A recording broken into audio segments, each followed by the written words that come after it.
is my training is it just depends on what's going on, you know. It's just like, when I step through the door, I'm telling you right now, I'm locked down. I don't worry about outside world. I don't worry about none of that. It's okay, man. You know, like I said, I don't do too much, man. But I'm just here to like I tell my other kids, I say, man, I'm a coach. I'm not your coach, right? And here, I'm just more than your friend. I'm your motivator. Yeah. I'm here to tell you to push yourself going slower. Like I tell all of them, I'm never satisfied with your performance. I'm always telling you, pick it up. You're going too slow. Move faster. Because I'm saying, you know, I just want you to be as good as you can be. Yeah. You know, I just want you to be good as you can be, not me. All right, welcome to the Ranger Up Podcast YouTube page. Right now we are here with our Meet the Coaches with Coach Dixon. Coach Dixon, how you doing this evening? Hey, man, I'm doing great. I'm doing great on this beautiful night. Well, I see we got the fire going. We out here at the OC Life Resort out here in Killeen, Texas. We're going to be doing a lot of celebrating back here, Coach. You know, so we want you to get ready for it. I got my co-host here, host, recruiting coordinator, social media coordinator, Jarvis Elder. What's up, Jarvis? What's going on? Yeah, we got to get Coach Dixon a ring. So look, Coach, let's be real about it. Nobody knows Coach Dixon, right? In our world, in my professional world, right? Who is Coach Dixon to all our viewers? Fire. Coach Dixon's a ball of fire. No nonsense. Pay attention to detail. That's who I am. You know, I see things that I think a lot of people overlook. You know, because I try to be a perfectionist. Because I know on the football field, it's almost like in combat. Things gonna go haywire. So if we practice the way I am, I try to practice and get 100% out of it, because I know in the game you're not gonna probably be able to do exactly that, because everything is not gonna work out. So if I can get 100% in practice, I at least should get 80% of you in the game, because that's just the way life is. All right, Coach Dixon, you know, you say about, you know, being locked in, and you talk about, you know what I'm saying, paying attention to detail. And at Just Throw It, everything that I have learned from you for the last few months, I've learned that you're more about the kids, and you're more about, you know, reaching out and helping out wherever you can. So just explain to us about your business and Just Throw It and how that all came about, and just about yourself and family and everything. Been married for 38 years. Damn, Coach. Yeah, 38 years.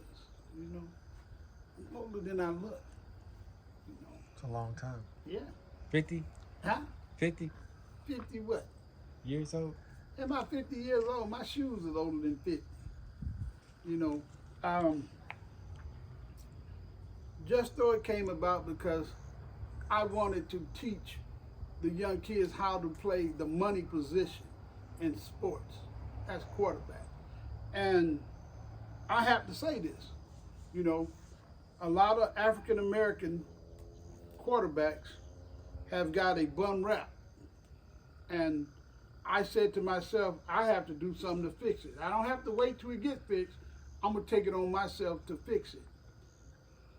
They were getting, you know, the rap that they cannot read coverages. They was only good for athletics.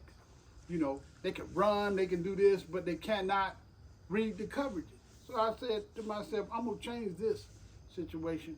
So I started Just Throw It, because I wanted to bring Killeen, you know, a state championship. And I knew we have the athletes here to do it, but in the quarterbacks, we were lacking.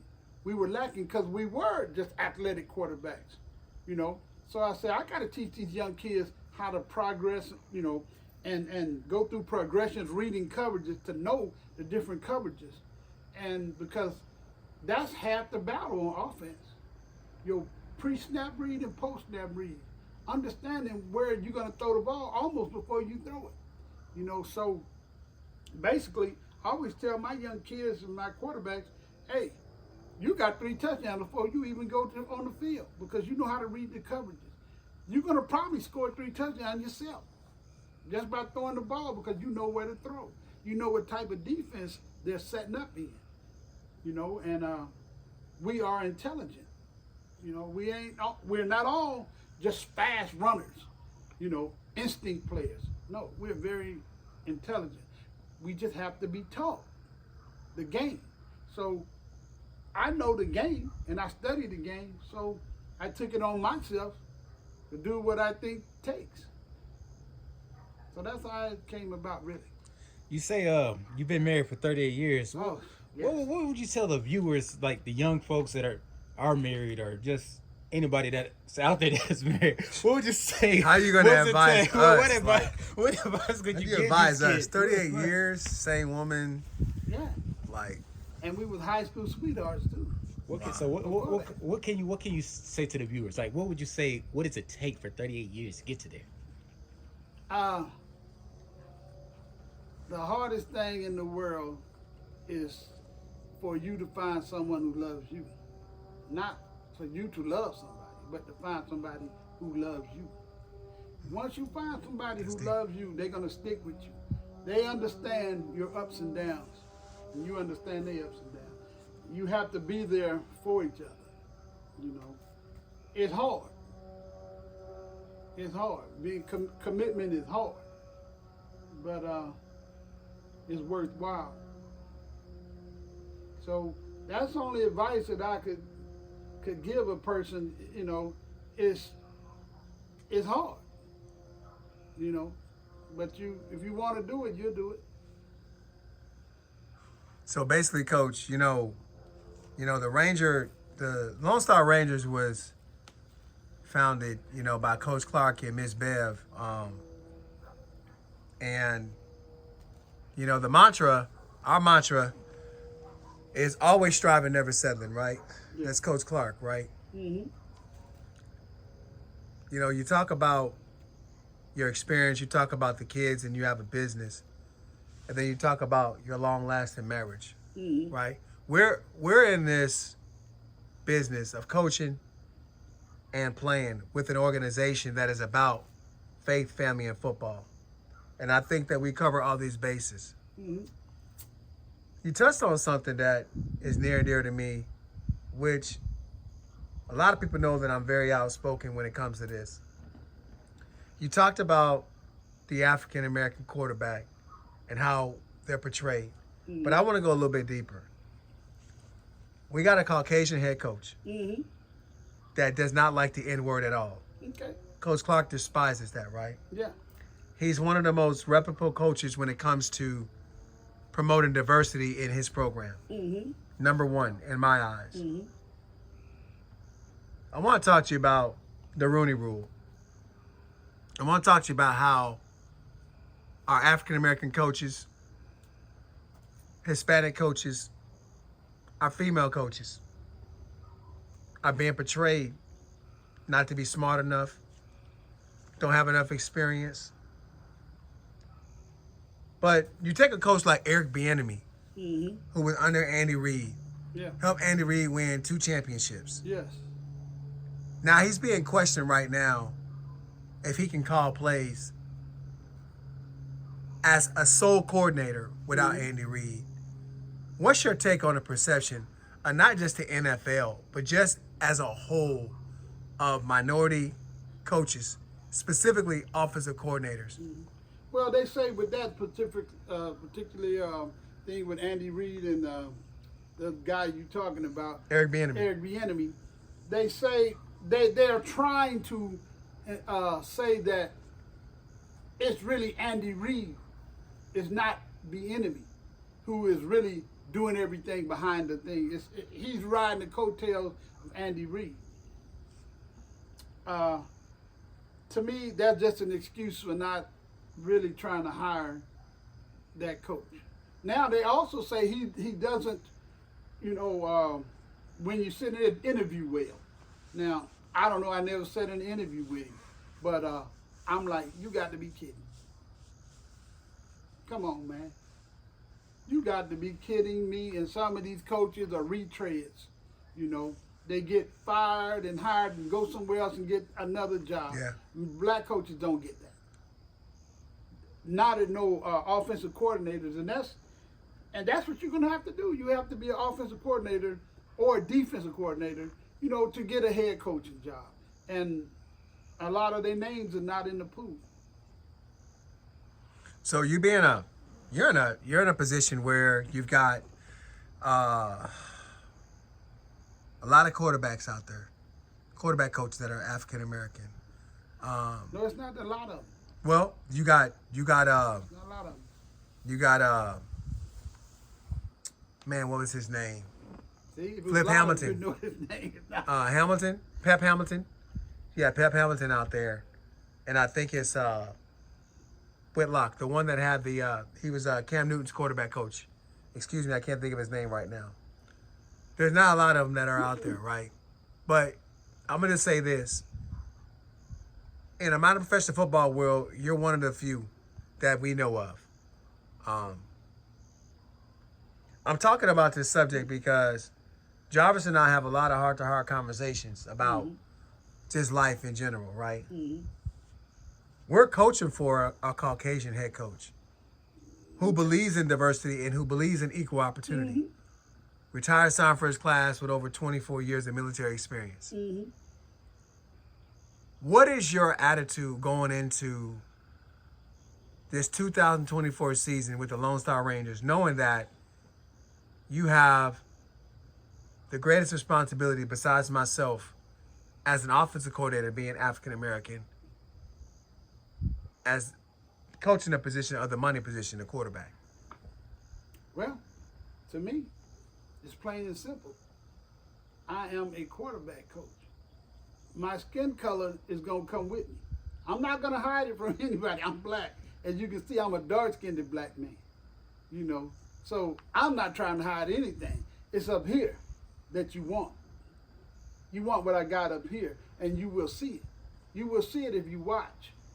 Watch me and watch my quarterbacks. Watch how I talk. Watch how I relate to people. I don't care if the head coach is from Mars.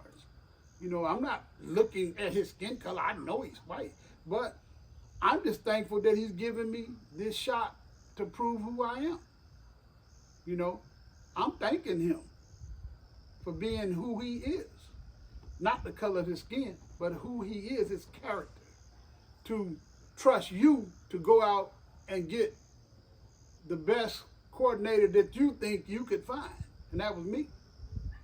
Now, you are a quarterback coach yourself. You could have did this job, but you seem to give me an opportunity to do it. You could have easily do it, and you know you can. But you seem to give me, and I happen to be a black man, an opportunity because we don't get that many opportunities like that. So I'm thankful for you and Coach Well, Coach Clark is definitely Coach Clark is definitely giving me a lot of authority to hire, to put together my offensive staff. Mm-hmm. But a lot of people don't know, Jarvis has taken a year off from football to focus on his family and focus on his training and focus on his business. What have you seen from Jarvis, by going out there, when you're out there training your kids from 3 to 5? What do you see from him from a coach's standpoint as a player? He's coachable. He wants to learn, and he already know a lot, but he wants to learn. He wants to pick my brains. He likes for me to coach him. He respects that, and I respect him for respecting that. Jarvis is a dog. He's a go-getter. I hope we get the ball to him in many different plays.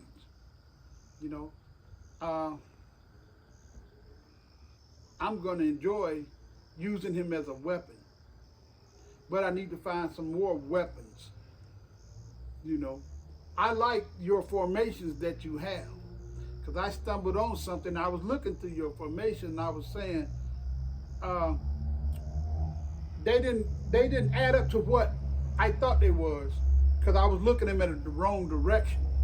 But then when I started applying certain things to them, man, them formation popped off they was off the chart for what I hope we can accomplish. And I think we on the same sheet of music. I think they're gonna have problems. People gonna have problems when they face us. Coach Dixon, okay, we talk about Coach Owens' offense. Mm-hmm. A lot of people in the league are trying to run his offense. Some of them succeed, some of them don't.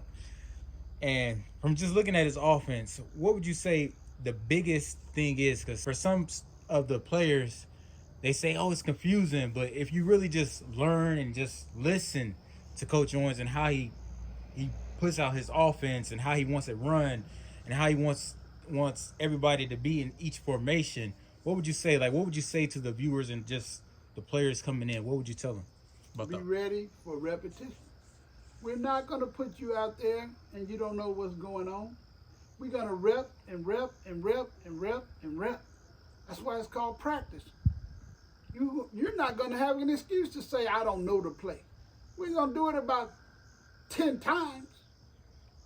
So I'm not worried about them saying his plays. No, we're gonna rep them. You know, we're going to rep them plays. My job is to make sure they understand at the quarterback level what them plays are and what we can do with these plays. From what talking to Coach, it's a lot of different things that's going to come up with those plays. They're not just as you see him. He can put in this and he can put in that. You know, that's what I'm saying. That's why I'm happy about it. You know, I'm excited. I'm excited to add my 2 cents, you know, into it. And like I say, man, our problem is going to be trying not to score. So we won't give you so much time. So, Coach, basically, you know, I've always said this, you know, I always say this, to God be the glory, right? Mm-hmm. And, you know, Jarvis and I don't hide our faith for anybody. Mm-hmm. This is not my offense. This is our offense together. This has to be something that's adopted from the forefront. Mm-hmm. You know, we're very fortunate to have a head coach in Coach Bill Clark that provides us with the resources, right, that we need. We've got the Just Throw It Quarterback Academy out there, and you've got over 40 some odd years of coaching experience, correct? Mm-hmm. In the city of Killeen, you've seen a transitional shift. What is it going to take for the city of Killeen to fully embrace a minor professional football team and adopt the mentality that it's not just, the KISD is not just about gravitating towards our student athletes. They got to remember and know that this minor professional football team in the Lone Star Rangers that is going to represent the TUFA in 2024 is taking their student athletes who have graduated, right, mm-hmm. and are allowing them another glide path to play football. Nothing different than the XFL, the USFL that they're doing as these farm leagues and the NFL. How can we get the superintendent, all the athletic directors, the principals, how do we get them to highlight us specifically that the Lone Star Rangers are an organization that they want, if their kids can't make it to the next level, that the Lone Star Rangers are the answer for them in the city of Killeen in Central Texas? Involve the kids, the smaller kids. Start out with things like Military Appreciation Day, you know, celebrate these kids, the prom nights and proms, you know, stuff like that for them when they have their proms at their school.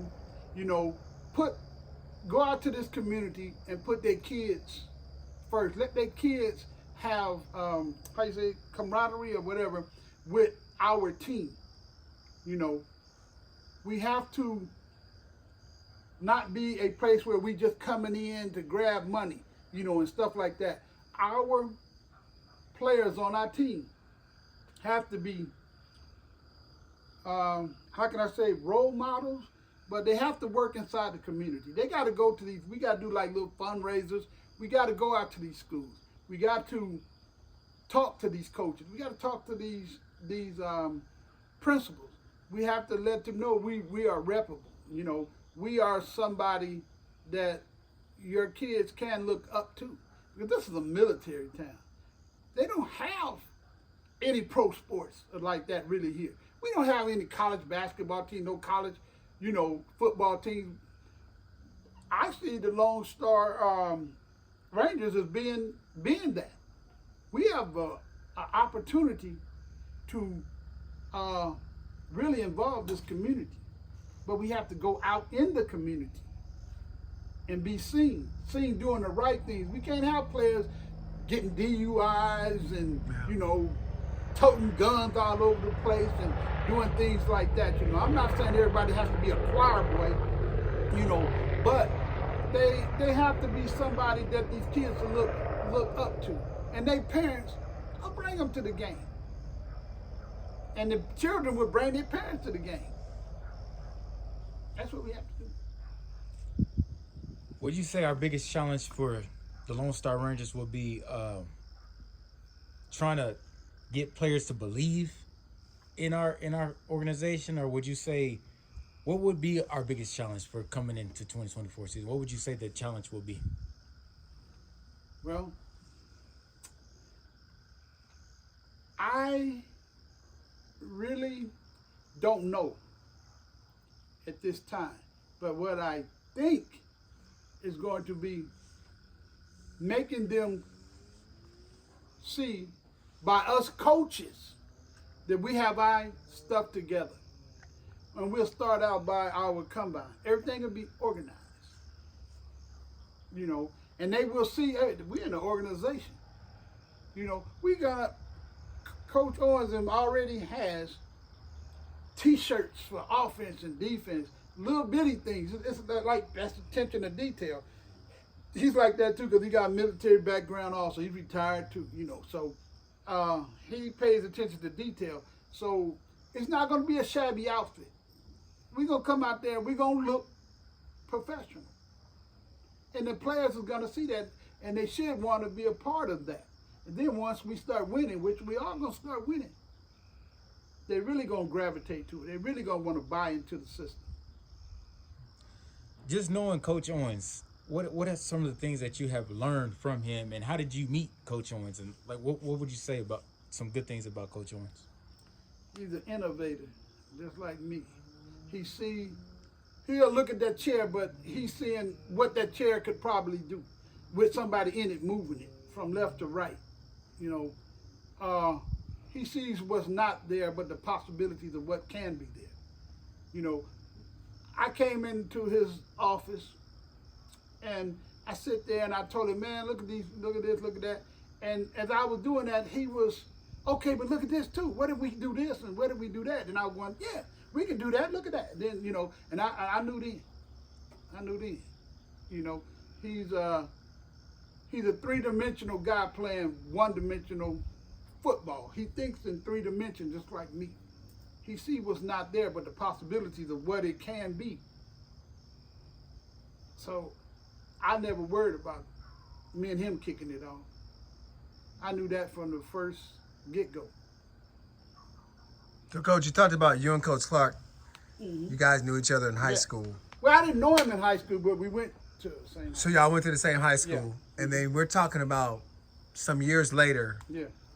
What a coincidence that you and him are on the same coaching staff, and he's the head coach of the Lone Star Rangers. And I never forget the first coaches meeting we had. We were at Coach Clark's house, and you guys started talking about the high school that you guys went to and the tradition and the passion and football and how things was and the winning.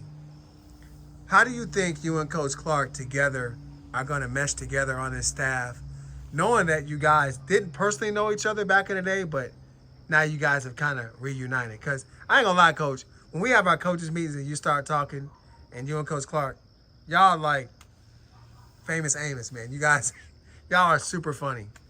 But how does that, how would that relationship that you guys had back in the day, even though you didn't know each other, but you went to the same school under the same standard, how does that transition into today's team with the Lone Star Rangers? See, I know where I fit in. He's the boss. I'm a quarterback trainer and coach.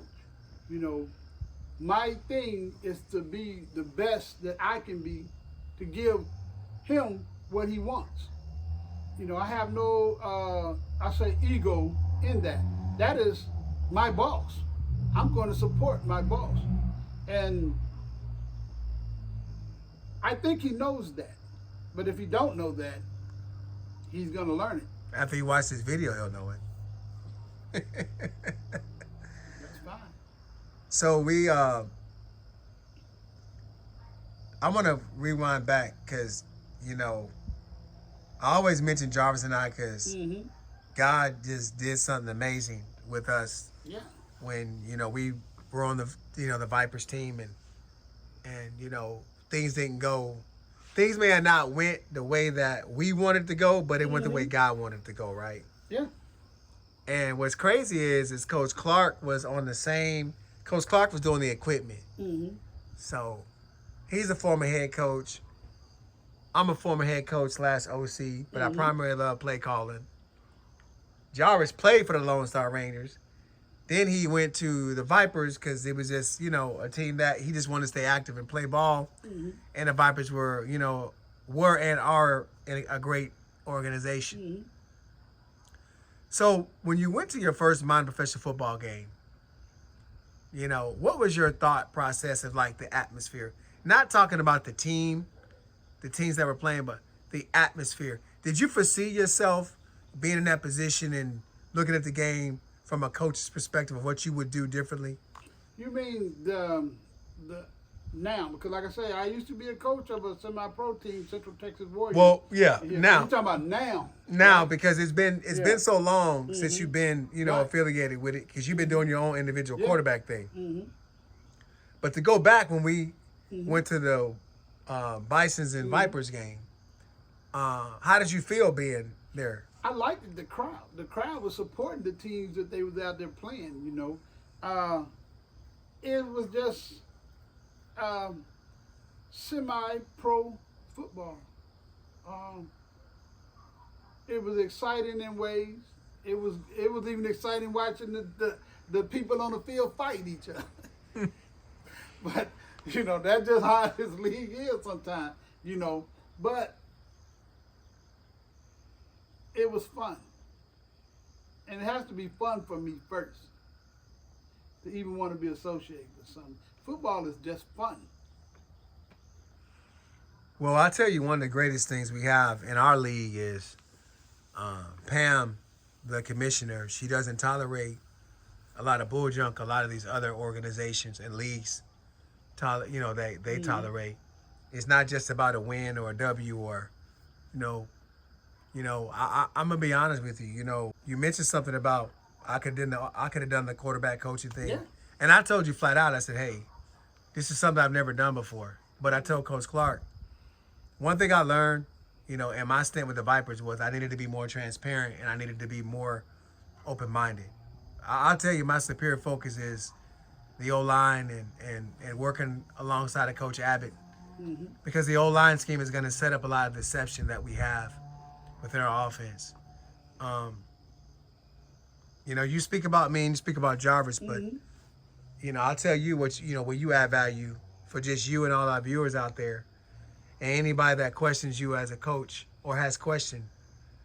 You came in and you really opened my eyes to coverages and the inches of it, different route concepts that we had. And so one ability God has given me and given Jarvis is the ability to be able to see people's strengths and talents. So I was like, you know what, this guy would make a hell of a passing game coordinator.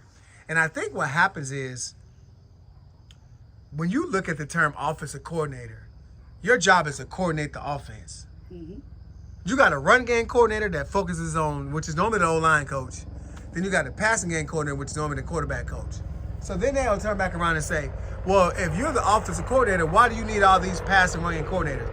Because you guys are focusing on the specific concept of run and pass. My job is to coordinate everything, like you said, add my 2 cents into, and give you the structure of everything that we're doing. You bring a level of energy and a level of knowledge that I think no staff has right now. Not just from a quarterback standpoint, but from a football and how to be. To me, you're that how-to coach. How to do things, how to prepare, how to focus on setting up your team, pregame warm-ups, how to set up your special teams. You're very versatile in that way.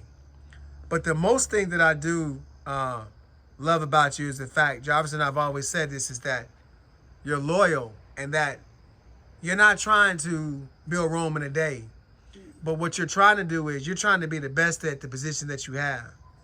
And I'm excited. I think we're excited for the players to have not just a quarterback coach, but a coach in you, if I'm saying this correctly, Jarvis, that has a level of understanding of the game. The Rangers, we don't want somebody just to be out there and put a damn polo on and say, hey, I'm coach such and such. No, we want you to be qualified, right? Mm-hmm. Because these players now, the generation players, they want to know why now. They want to know why, Coach Dixon, why are we running a split zone concept? Why do I have to arc my hips out this way? Why do you want me to stick my foot in the dirt? Why my hips should be turned this way? And I think even with you, Jarvis, a coach should have an answer for that. Yes. Yes, sir. So you bring a wealth of knowledge, as well as being a great advisor to myself and Coach Clark when it comes to the organization, because make no mistake about it, we're going to win. Now, how we're going to do it, it's on us. But what would you say to any players out there that is looking for a team right now that really is looking to be challenged? What would you say to them right now, Coach? Hey, we're a new, I can't say restart team because they had the team before, but if you want a chance to prove yourself, come on. If you like-minded and open-minded and willing to work, willing to be coachable, and want to win, you got to have that burning desire, that passion. Now, I'm not saying win at all costs, that you cheating, hitting people in the groin, and doing all this thing. No. If you're ready to win the right way, be an outstanding citizen, be a likable person. I like being around people who are likable, not always argumentative, and once you say something, they just want to disagree with you just to be disagreeing with you, I would tell these people, hey, give us a chance. Come on. Come on, be a part of something good. We need you, and you need us, because we want to be successful. Your actions and your choices is going to dictate where you end up. If you make the wrong decisions, you're probably going to end up in the bottom.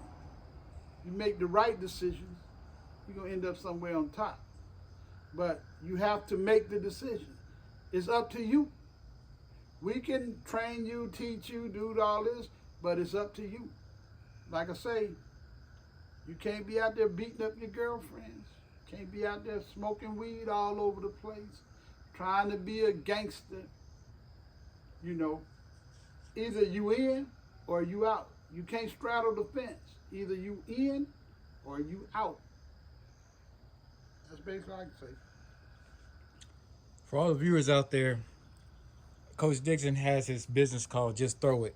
And whenever you go to the building, you'll see all the accomplishments, all the trophies, all the kids on the wall that he's coached and has trained out there.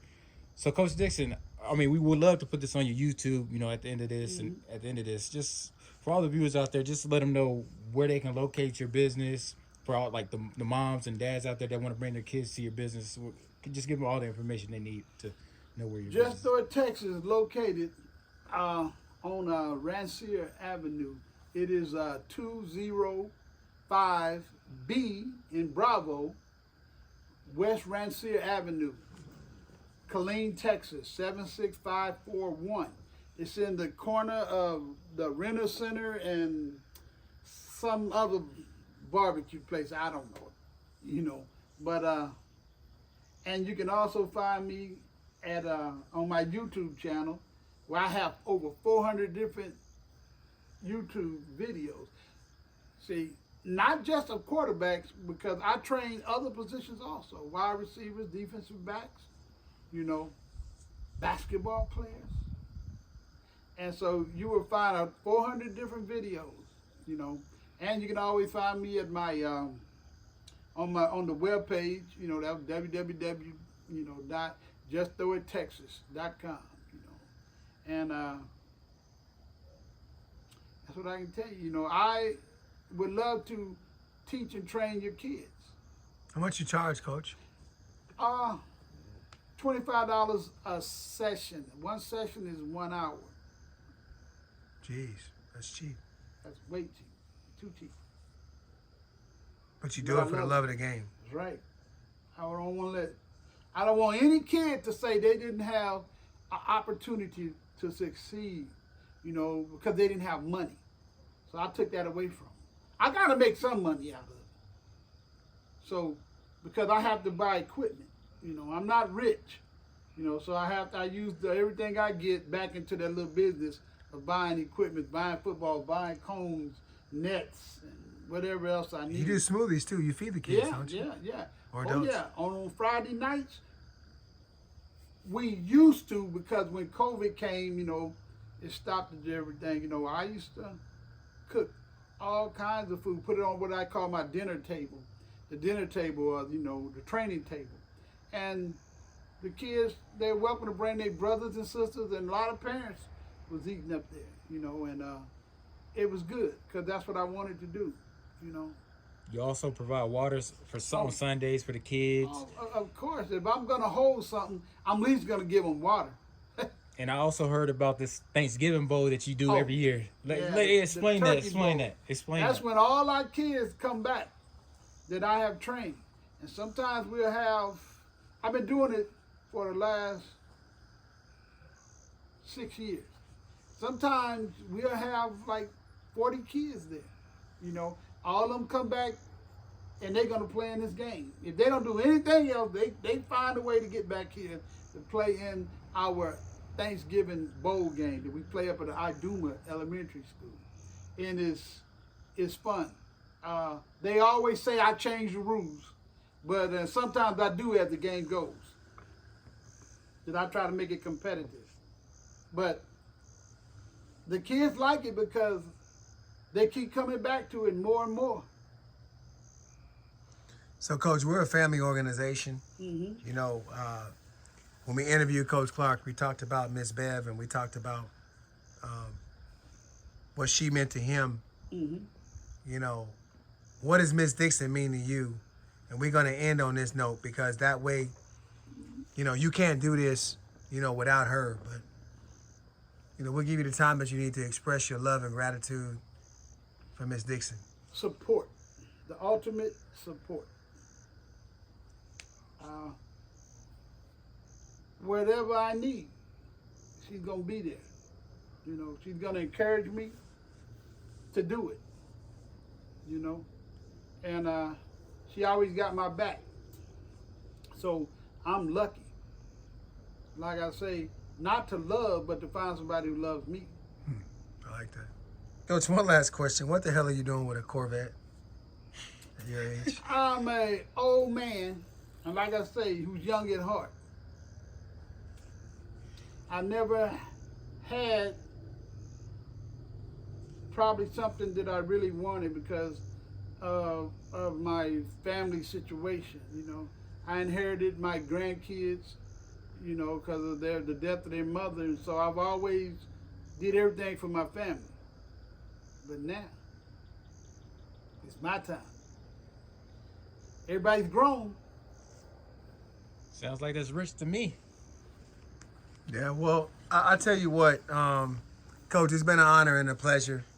And, you know, for all our viewers out there, please like and subscribe and comment on our Ranger Up podcast, our Ranger Up YouTube page. This is going to continue to grow. What we really want to do for our viewers out there is we want to provide you with an in-depth, inside conversation for our players, their parents, you know, that are involved in minor professional football, future Rangers out there, and even our coaches that may have not had a conversation with you on how our coaches are, who is on our staff. And that's why we call it Meet the Coaches, so you actually know who our coaches are, what their challenges are in life. Because, you know, we always say this, you know, always striving, never settling.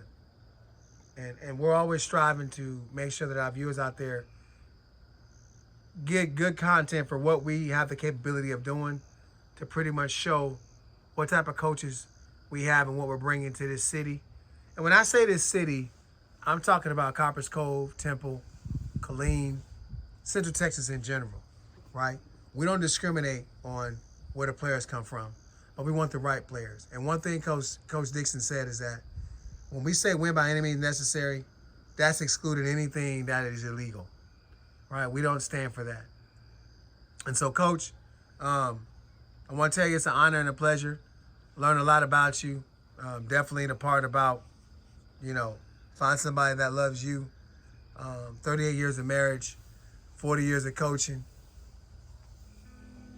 20 years, more retired vet. And for the viewers out there that don't know, same thing with me and Coach Dixon.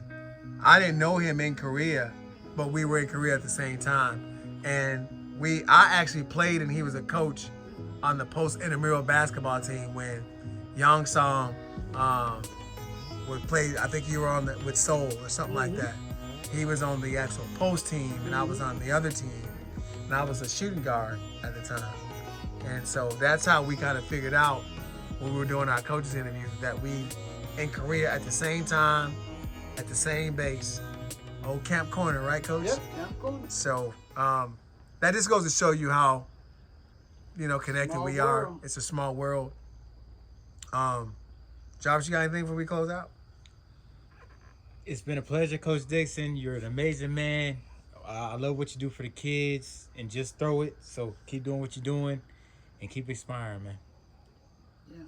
Hey, I need to say this. Yes, sir. You know, everything that I have and will have is through the grace of God. You know, all the interviews that I have been doing through the newspapers and the radio interviews, every time I would mention God, they would, we cannot print this, cannot print that. But, you know, I just want to say, you know, John 3:16. That's it. All right, Coach, it's been a pleasure. It's been an honor. God bless. All right. Ranger up. Ranger up.